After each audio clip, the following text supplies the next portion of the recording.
Alın. Daha 6 Şubat'ta daha 4 gün var, yarın da falan.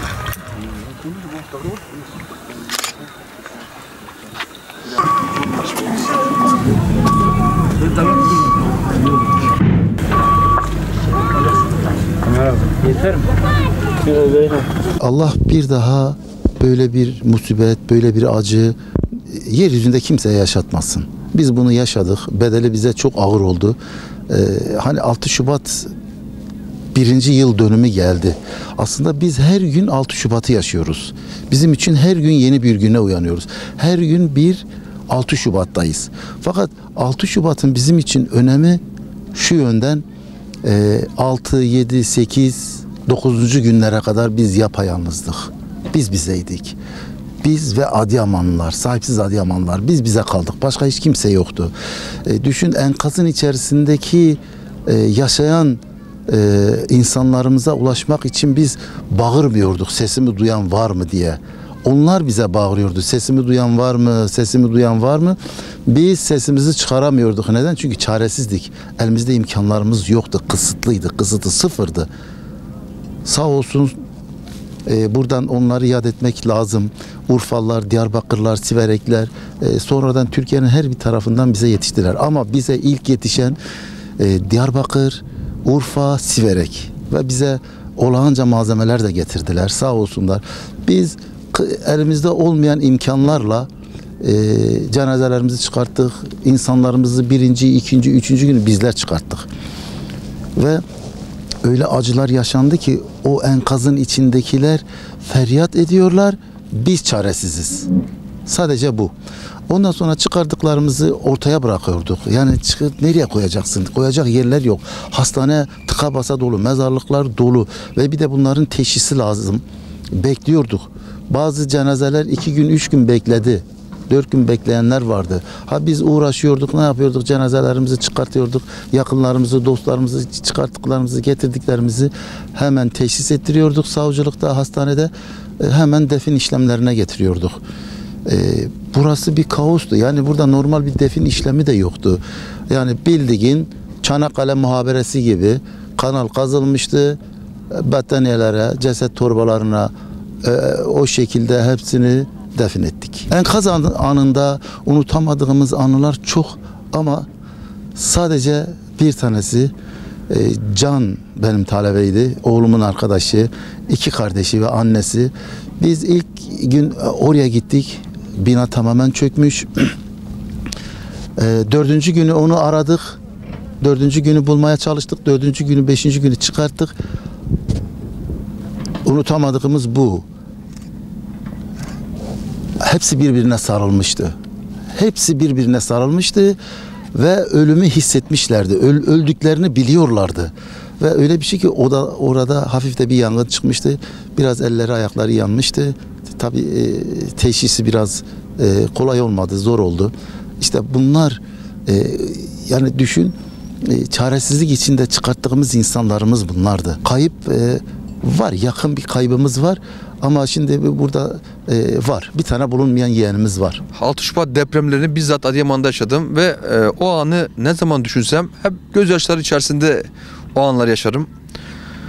Şimdi sabahın erken bir saati, insanların belki de dışarı çıkmanın imkansız olan bir saatte deprem insanları yakaladı ve ilk dakikalarda deprem bitmesiyle birlikte dışarı çıktık. Dışarı çıktıktan sonra mahşeri bir alan vardı. O alanda çığlık seslerini adeta halen şu anda kulaklarıma dinliyorum. Yani unutamıyorum. O çığlık sesleri, insanların bağırış sesleri, feryatları hiç dinmedi.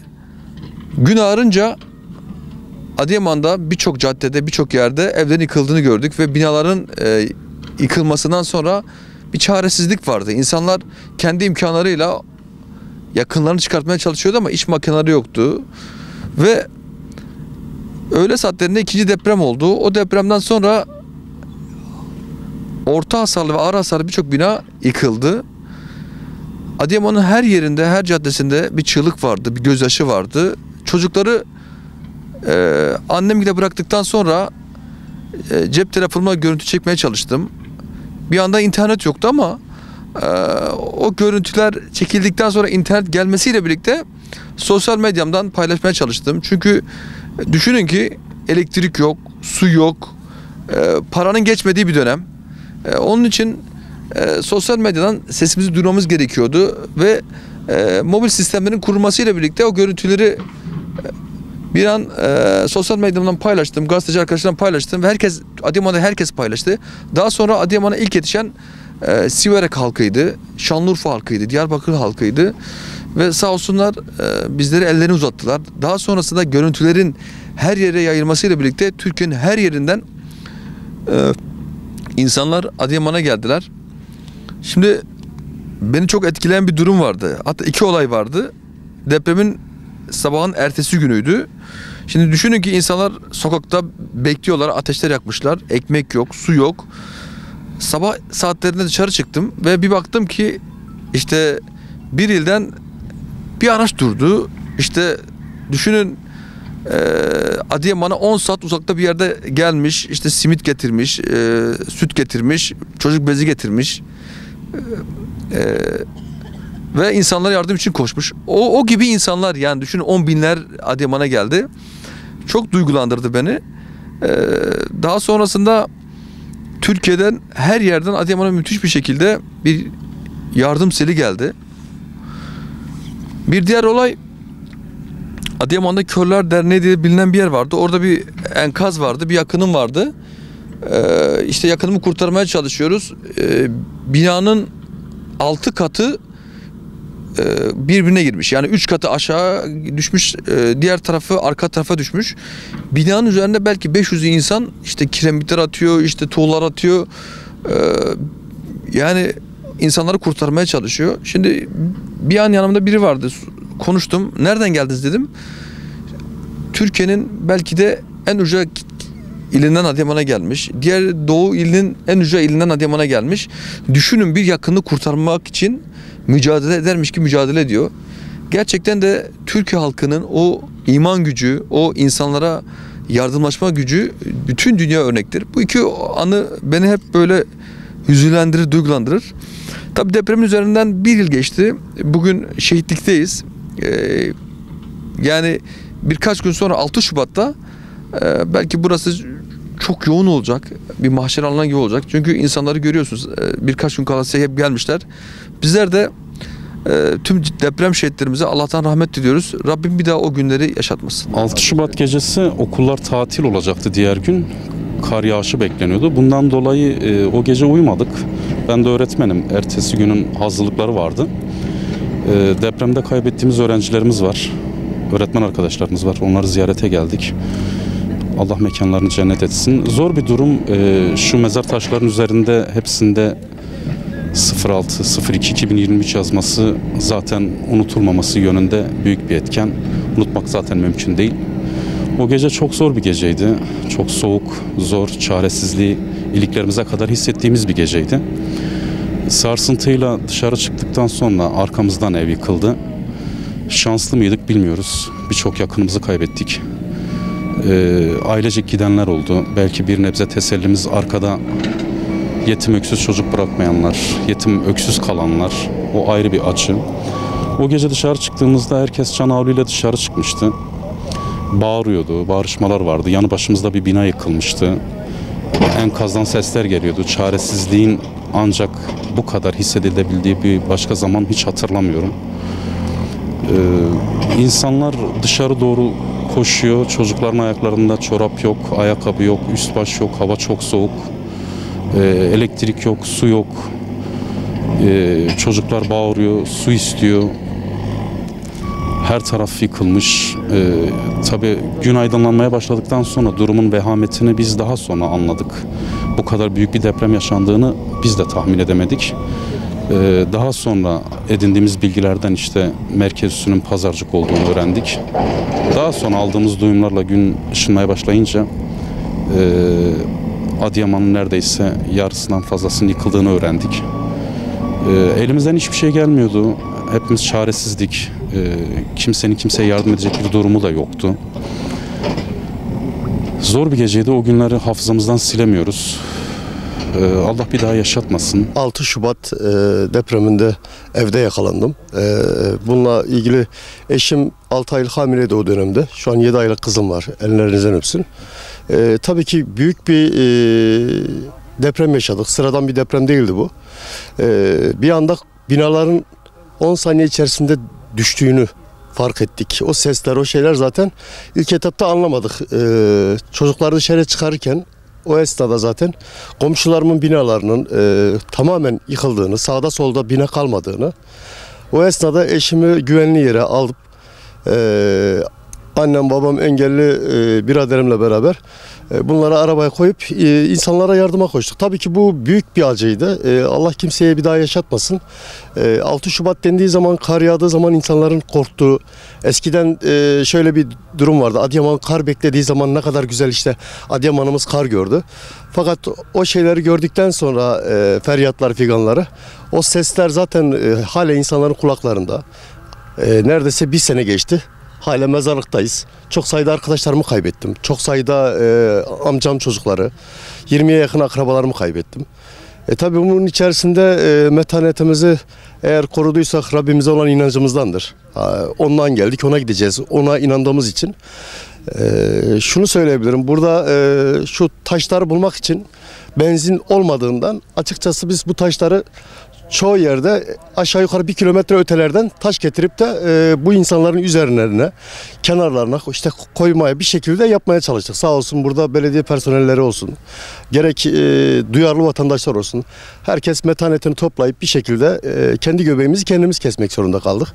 Tabii şu anda hep valiyi suçladılar da valilik bir durum yoktu yani. Çünkü bu Rabbimden gelen bir şeydi. Millet eski valimizden şöyle bir durum oldu. O esnada zaten kimse bir sihirli değnek vuramazdı. Tabii ki yani bu Rabbimden gelen bir şey de elbette ki zor şartlarda biz o soğuğu yedik. Tabii yine de o şekilde rahatsızlandık. Ama tabii ki bunu bırakmadık. Elimizden geldiği kadarıyla buradaki kardeşlerimizin akrabalarına, buradaki insanların dostlar, ahbaplarıyla hepimiz aynı anda aynı acıyı yaşadığımız için el birliğiyle bir şeyler yapmaya kalktık. Tabii ki depremin ilk günden beri ben buradaydım. Çoğu Adıyamanlılar çocuklarını güvenli yere götürmek için gittiler. Ben de ailemi, çocuklarımı, kayınbabam onlar vasıtasıyla gönderdim Muğla tarafına. Ben burada gitmedim yani. Adıyaman'ı bırakıp da gitmem. Öleceğimi bilsem de tabii ki Adıyaman'ımı bırakmam. Bu benim için açıkçası çok büyük bir acı. Hala aklımdalar. Mesela şu karşıda gördüğümüz arkadaşlarım halen de oradalar. 6 orada, 34'e yakında kurum personelinin arkadaşlarımı kaybettim. Tabii ki şu anda her gün bir çay bahçesinde içtiğimiz çayın şeyi olmadığı için şu anda yalnız kalmış gibi oldum yani açıkçası. Elbiseleriyle defnedildiler. Çünkü herhangi bir şey olmadı. Yani teyemmüm abdesti alındı. Bununla ilgili de zaten arkadaşlar çoğu kez herkes şahittir de yani. Bunun uzuvlar, tabii ki uzuvların şey olması, Rabbim o giydikleri elbiseleri, inşallah onlara şehitlik elbiseleri nasip olur. Benim söyleyeceğim şu, yani bu saatten sonra bu kadar şehidimiz varken Adıyaman'ı bırakmamalıyız. Adıyaman bir an önce kalkınmalı. Üzüldüğüm noktalardan biri de Adıyaman'da, açıkçası söylemek gerekirse bazı illere bakıyorum, küçük ilçelere bakıyorum. Adıyaman'ın halen yerinde saydığını görüyorum. İnsanlar hala konteynerde, çadırda kalan insanlar var. Bu durum gerçekten de işler acısı. Bir an önce yetkililerin Adıyaman'ımıza sahip çıkmasını, sil baştan bir Adıyaman istiyorsak tabii ki Adıyaman'ın önde gelenleri olsun, devlet yetkilileri olsun. Yani herkesi biraz daha görevinde dikkatli olmaya çağırıyorum. İkinci söylemek istediğim şu, bizler eğer bu 6 Şubat yaklaşıyor, tabii ki insanlar için büyük bir şey. Biz bunu ne unuturuz ne unuttururuz. İnsanların hayalleri söndü, hayaller bile bitti. Bu hayaller zaten kimi insan gelinliğiyle, kiminin çeyizleriyle. Biz insanları üzmek istemiyorum, acitasyona da girmek istemiyorum. Fakat çoğu kez çıkardığımız insanların, açıkça söylemek gerekirse, kiminin gelinliğiyle, kiminin bindanlık kıyafetleriyle, kiminin çeyizleri ortadaydı. Biz bunları gördükçe de açıkçası içimiz acıdı. Çünkü sonuçta hepimiz yeni evliyiz, artı veya akrabalarımız hepsi bir anda yok oldu. Veya en basiti akşam çay içtiğimiz, selam verdiğimiz insanlar sabah kalkıp onların cenazesini çıkarmakla meşgulüz. Tabii arama kurtarma geç gelindi. Bizler de kendi imkanımızla zor yaptık. Kızgın mıyım? Evet, kızgınım. Ben bunu da söylemek istiyorum yani.